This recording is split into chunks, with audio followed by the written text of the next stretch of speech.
Yo, what's going on, guys? It's Slayer back here again with another video. A little bit about me real quick. I'm a recovering alcoholic. I now have a month and a half sober as of today, and I make these videos not only to help myself stay sober, but also to help you guys out there as well. I think you guys are going to find today's video pretty interesting. If you saw my short that I uploaded, I actually told you guys that I was going to share with you guys one of the group activities that I did in my IOP. If you don't know what IOP is, that's intensive outpatient rehab. Now, there's levels of care when it comes to rehab. Residential is the highest level of care that there is. That's where you actually go and stay in a facility for 30, 60, 90 days, whatever the case might be. Right underneath that is IOP, the one that I'm in. And we get together, we discuss our struggles, we do papers, we watch videos. The counselor that leads the IOP group gets up and writes stuff on the chalkboard that we follow along. We're really just trying to learn about ourselves, learn about our addiction, and come up with as many tools as we possibly can to battle this, because the more tools that you got in your toolbox, the better, because this is no easy solution. This is a complicated thing, alcoholism and addiction. But we did a group activity the other day that I thought was really interesting. I wanted to share it with you guys. So what he had us do first was he actually started the group activity by drawing our own personal alcohol monsters. So how he started it off was we all told him what our drink of choice was, what we usually would drink our alcohol out of. So for me, I would drink out of a 750 milliliter bottle usually. If I wasn't drinking the double shot shooters, I was usually drinking a 750 milliliter of Death. Southern Comfort 100 proof. So he would start the body off with the bottle. A couple people had like wine glasses. This dude had a beer can, and that's where he would start off. And then we got to customize our own personal alcohol monster, demon, whatever you want to call it. We also got to name all of our characters. And of course, because I think that alcohol and addiction is really a personal demon to each and every single one of us that deal with it. We all can relate, we all can help each other with the struggle, but it very much is a personal demon for us. So I named my character monster Damon. Yeah, I named him Damon. I know, right? Of course. Slayer named him Demon. Slayer's talking about demons again. Somebody called the authorities. You know, it's weird how alcoholism and the dark arts just kind of go hand in hand, isn't it? But I actually have a picture. I took a picture of all of the alcohol monsters that he drew. Keep in mind, this was written on a marker board, so it's kind of funny, but I think that you guys are going to find it interesting. So go ahead and take a look.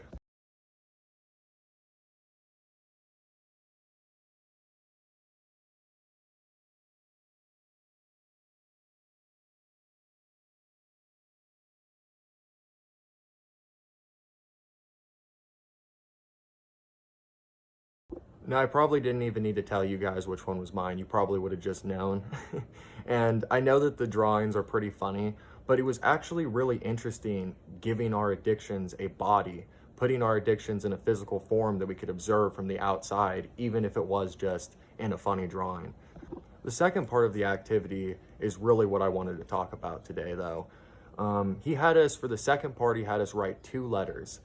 The first letter that we wrote was, and this is kind of trippy, man, just keep this in mind, but the first letter that he had us write was us pretending to be our substance of choice. So I wrote a letter pretending to be alcohol, pretending to be Damon, being that demon, and I wrote a letter to myself. And it's pretty sinister, just to warn you guys. And then the second letter that we had to write was a goodbye letter to our drug of choice. In my case, it's alcohol.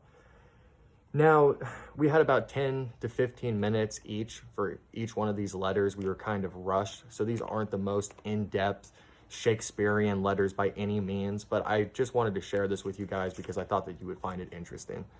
And real quick before I read this, I wanted to let you guys know that the next video I'm going to be sharing with you guys how my other brother got his DUI. If you guys watch my video, waking up in the hospital with no memory of how I got there, and if you haven't watched it, go check it out. I told you guys that both of my brothers got DUIs, and I was with both of them when they got their DUIs. And yeah, man, it's an insane story that you guys are going to want to check out. He punched an off-duty police officer. I'll leave it at that. The story is absolutely and utterly insane. And I think that the insane stories really just remind us, at least I hope that they remind you guys, of why you don't ever want to go back to drinking, or of why you want to get sober, why you want to seek some help and not go down that road, because it's a road to three things. I say it all the time: homelessness, death, or incarceration. And all three of those options are bad. So with that said, let's go ahead and get into these letters, shall we?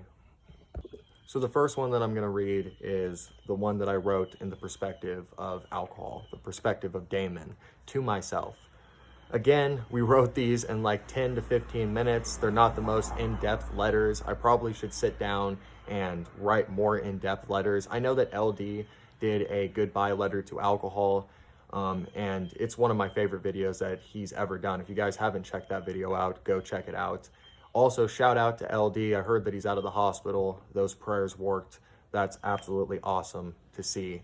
So the first letter that I'm going to read is Damon's letter to me, or my letter to myself.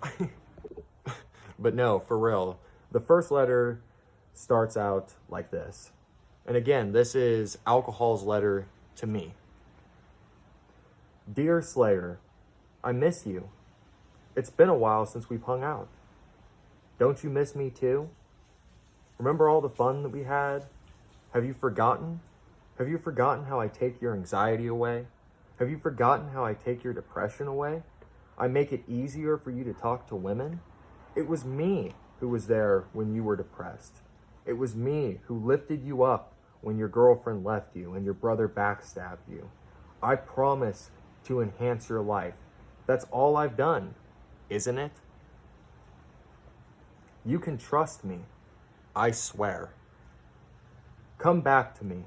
You know that you'll be happier, just me and you, all alone, like the old days. Screw sobriety. Screw doing YouTube. Screw your family. Screw anything that doesn't have anything to do with me and you. You are young.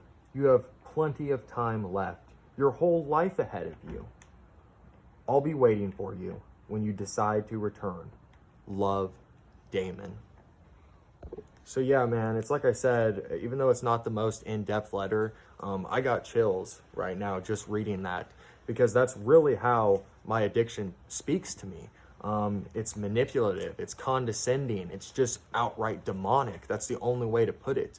I've said it a million times, we very much have the angel and the devil on each shoulder. And the devil is definitely the voice in the back of your head telling you that everything is going to be better. You're cooler when you drink. And that's what I always would convince myself. I always would convince myself that I was a better, cooler person with the alcohol. And the more time that I get sober, the more I realize that any quality that I thought that alcohol was giving me, I already have it inside of me. And so do you guys. We all have these qualities inside of us. And a lot of the times, you know, if we were drinking to try and be the life of the party, to us, we thought that we were the life of the party, but usually to the outside, we just made absolute fools of ourselves. I mean, I have videos that I'll have to share with you guys one day where I'm just doing the most outrageous, ridiculous, dangerous, stupid stuff. And at the time, I thought that I was a badass. I thought I was the coolest thing ever. Look at me, you know, I'm impressing everybody. But now that I'm sober and I watch those sober, I realize how much of just a complete dumbass I was. And that sinister voice is relentless. It will do and say anything to you to try and convince you to come back to it. Because at the end of the day, misery loves company. And if we're looking, at least for today's video, we're looking at alcohol as an actual entity. That entity wants company. It wants you to drown yourself, you know, with it. Because every single time that you drink, you're giving it power. You're giving the addiction power again. And that's why it's better off for us just to completely stay away from booze altogether, because it leads to nothing good. I mean, really, how many times can you actually sit back and think, like, oh, I got wasted that one time and everything worked out, everything was great? I mean, no, it always ends bad. That's the theme with getting blackout drunk. One way or another, you're going to pay some kind of consequence, even if it's just waking up and feeling like absolute and utter dog shit the next day. The devil masquerades as an angel of light, and that's very much that voice that we have on our shoulder that's trying to convince us to go back to the drinking. And we always minimalize it. We're very much in denial when we start to, we start to fantasize about the drinking again, and we throw everything that we learned out the window. We completely forget about the hospital trips and the destruction and the relationships that have been lost. We throw all that out the window and we start to fantasize in our head. And again, it's that voice telling you all the good things, look at the sunshine. Don't look at the pile of, garbage over here in the corner that really is alcohol. Just, pay attention to the sunshine and the lollipops and the rainbows, kind of like the booze commercials that we see. It's never somebody laying in a hospital bed with cirrhosis of the liver. Never. It's always parties, women, a good time. We're getting lit. We're having a great time. There's never anything, no consequences shown on those commercials. It's absolutely ridiculous. And that's booze for you. I can't tell you how many times, guys, that I've convinced myself that it was a good idea to go get that drink. And every single time, 1 turns into 2, 2 turns into 4, 4 turns into 8. Next thing you know, I'm slamming bottle after bottle. I'm not functioning in life anymore. Nobody's hearing from me. I'm shutting the curtain, and I'm falling into the deep, dark abyss of alcoholism. And by that point, I'm lost. Usually by that point, you're so deep inside of it that something drastic has to happen, unless you can come to enough common sense to go and seek some help, to go to a detox center or a hospital. Because, I'm sure most of you know this, but if you don't, alcohol withdrawal can be deadly. It's one of the only 2 drugs out there, benzos being the other one, that can actually kill you. Yes, you can die from withdrawal, seizures, heart failure, all sorts of horrific stuff that you don't want to deal with. And the reason that he had us right in the perspective of our addiction is to be able to recognize that voice, to know which voice that is, and know that it's a complete trap. To be able to set up those boundaries in your mind, so when that voice does come and start to, tell you all the reasons that it's a good idea to go get a 6-pack tonight, you can recognize it, you can fucking punch it in the face, take it, twist it up and fucking slam it on the ground and throw it in the garbage can where it belongs. And you don't fall into the trap of the cycle, because once, at least for me, once I have that first drink, the cycle begins. And God only knows how long it will continue. And the problem is sometimes it continues and continues and continues, and some people never come back from it. And I think that that's why for a lot of us, me especially nowadays, relapses just terrify me. Because each time that I relapse, I really don't know if I'm going to come back from it or not. They're very, very scary. They're nothing to play around with. I drink like a monster. I drink like a fish. There's nothing normal about my drinking. There's nothing safe about my drinking. So rightfully so, relapse should scare me. I know that relapse is part of recovery and all that stuff. You got to be real careful with that saying. That saying can be real dangerous, because sometimes a relapse doesn't end in a detox bed. Sometimes relapse doesn't end in a jail cell. Sometimes relapse doesn't end in your bed at home feeling like shit for 4 days. Sometimes it ends in a grave 6 feet under, at a morgue. No more chances to come back. This is, again, I'll say it again, this is nothing to play around with. This is life or death. Alcohol is so bad for every single part of your body, man. And it's just nothing to play around with at all. And it's so crucial for me and you guys, for us to be able to recognize that demonic voice, that when it comes, so we can stomp it out and get rid of it and not fall into it. So now that I read that one to you guys, I'd like to share with you guys my goodbye letter to booze. And it goes just like this. I put, "Dear Damon, it's time we part ways. This has turned into a one-sided relationship. When we first met, I believed what you told me, what you did for me. But after time passed, I realized it was nothing but lies. You never actually cared for me. You never actually loved me. It was all a deception. You lie, cheat, and steal everything from me. I gave up almost everything for you, and this is how you repay me, you should be thanking me. You should thank me every single day for putting you first. You are a monster, and you will take my life from me too someday if given the chance. I loved you, but now I hate you. That's why this must be goodbye. No more destruction. Farewell, booze. Farewell. Goodbye. That's how I look at that. Now, it's like I said, that wasn't the most in-depth letter by any means, but it definitely felt good to write that, because I really do feel like for the first time in almost a decade, I really do feel like me and an old friend are parting ways, because that's what booze was. Booze was there for me. What booze told me was right. It was there for me in all my low moments.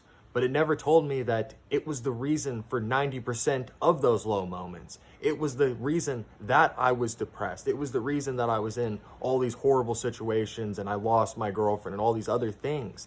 It didn't mention that to me. And that's the thing, guys. We drink to solve trauma, and then the drinking becomes the trauma. Because the drinking causes so much destruction in our lives. It destroys everything. It completely destroys our life. And then we have trauma for that. So what do? Well, we drink to try and forget about it.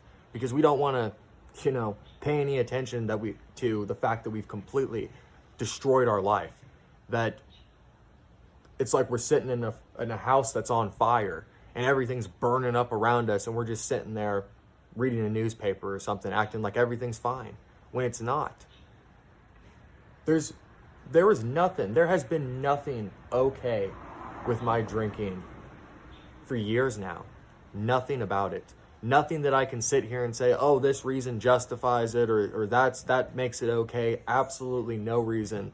Nothing makes it okay to behave the way that I have, to do the things that I've done. And you don't get to take these things back, man. The time wasted. You don't get that time back. The years and years wasted in a cloud, in a daze. I wasn't there. I was blacked out. I was blacked out. I don't remember half of nothing. This last decade, half of it's just been a fucking blur. What a waste of life. We only get one life. Unless you believe in reincarnation or some shit, we only get one life. And we're wasting years in a mental prison. We might as well just be in a jail cell in prison, because it's the same thing. We're stagnant. We're not moving anywhere. We're not doing anything. The only thing that's happening is that we're going backwards. We're killing ourselves. We're slowly killing ourselves. We're paying money. We're letting go of everything that's important to us. We're destroying everything in our wake for something that's killing us. For an hour or two of satisfaction. Really? No, man. I'm better than that. We're better than that. We don't need that. At the end of the day, man, we all have a hole inside of our hearts, and we're trying to fill that. Unfortunately, we always seek the negative things to fill it. Drugs, alcohol, sex, gambling, pornography. You pick your poison. We always run for these things to try and fulfill and fill up that hole, but nothing is going to fill it except for real purpose, meaning, and God. Again, I'm not going to make this a God rant or anything, but we're looking for our purpose. And none of those things, all of those things are temporary. Drugs, alcohol, sex, money, all of that stuff is temporary. It's here and it's gone. Just like we are. We're here today and we're gone tomorrow. Nobody's promised tomorrow. We're supposed to be finding what our purpose is here. That's why. Our purpose isn't to drink. Our purpose, we all have a purpose here. Every single one of us has meaning. And it's not to drink booze. Life is a lot deeper than what any of us even realize. And trying to fill that hole with temporary things, it will always let us down. This world is always going to let us down. And that's why I put my faith into God. Now, you don't have to put your faith into God. If you're not into religion, if you're not into God, if you don't like to pray to Jesus and all that stuff, that's completely okay. But find something to put your faith into. Even if it's just your grandma or your dad or whatever it is, have a higher power. I think that's why AA teaches about the higher power, because it's so important for us not to be our own higher power. Because you know what me being my own higher power led me to? It led me to a lifestyle of drinking, drugs, and sex. That's all it led me to pain and misery. So at the end of the day, that's what that road leads down. And many people aren't going to tell you that, but your real friends, the people that really care about you, will tell you that that's where that road leads down. It never leads to long-term happiness. And every single human being on this earth, we're looking for that peace. We're looking for that happiness. So I would recommend to anybody out there, get up today and go find that purpose. Go find your meaning. Go figure out what your story is. Because there's so much out there. There's still opportunity. I've said it before, if you're watching this video right now, you're alive. That means that you have more of a chance than thousands of other people that don't get the opportunity to be alive today, that passed away from this horrible disease. We shouldn't squander that. We should take advantage of that and be thankful, be grateful that we're still here and have another opportunity to get sober. Go try some new hobbies. Seek God. Get into something. Go to AA. Do whatever you need to do. Go to a detox center if that's what it takes. Go to a hospital. Go to a rehab. Join an IOP program. Whatever it takes to reclaim your life again, do it. Because that's what I've been doing this last month and a half. And it's been beautiful. And you guys are a big, big part of that. And I thank each and every single one of you. I love you guys. I pray for you guys every single night. There's not a day that goes by anymore that I'm not thinking about you guys, that I'm not checking comments, emails, Instagram messages. I love you guys. And I wanted to say real quick, if I don't get back to your message right away, if you send me a message and I don't get back to it right away, I am not ignoring you. I just get a lot of comments. I get a lot of messages, emails and stuff, and I'm extremely busy. That's part of my recovery. Each and every person's recovery is different. Part of my recovery is all the activities that I'm doing, staying busy. So it's just that I'm busy, but I will make sure to reply to you guys because I feel like I owe it to you guys. I really do. We're a family here. This is a community. So yeah, guys, with all that being said, I love you guys. I think that I will write a more in-depth goodbye letter because they weren't very in-depth, but I thought that you guys would find this interesting. And I would recommend and suggest to all of you, please do this yourself. Do this, write both letters. Hang them up on the wall if you need to, whatever it is, but do this yourself because it's a great activity. And yeah, man, I love you guys. I'm sorry that it took so long for me to get a video up. Again, very busy. No excuses, come on, Slayer. But I'm back. I will probably upload that video in like the next 3-4 days. I want to get that next video up relatively quick because I think that you guys are just gonna, it's a crazy, crazy story. There's a lot of lessons to be learned in that story. So I think you guys are really gonna enjoy it. And at the end of the day, that's why I make these videos. I hope that these videos help you guys. They help me. I started this channel to help myself stay sober and help you guys stay sober. And I hope that that's what it's doing. And it's just a beautiful thing. I'm coming up on almost a year. December will be a year that I made this channel, that I created this channel. I think it was January that I actually uploaded my first video. And we're already at almost 2,000 subscribers in less than a year. That is just so beautiful. It also shows how many people are out there that need help, that are lonely, you know? And that's another reason that I make these videos, is because I know how many of you guys are lonely out there, and this very much is your AA. I am here for you guys. The internet is a beautiful thing depending on how you use it. It can be the greatest thing or the worst thing depending on how you use it. So anyways, guys, I hope that you enjoyed the video. I love each and every single one of you. I will be back in about 3 or 4 days to share one of the craziest stories. And until next time, guys, stay safe, stay sober. I love you, and I'll see y'all soon. Peace. Oh yeah, check this out. Check out my gold chain. Yeah, pretty sweet, right? Peace.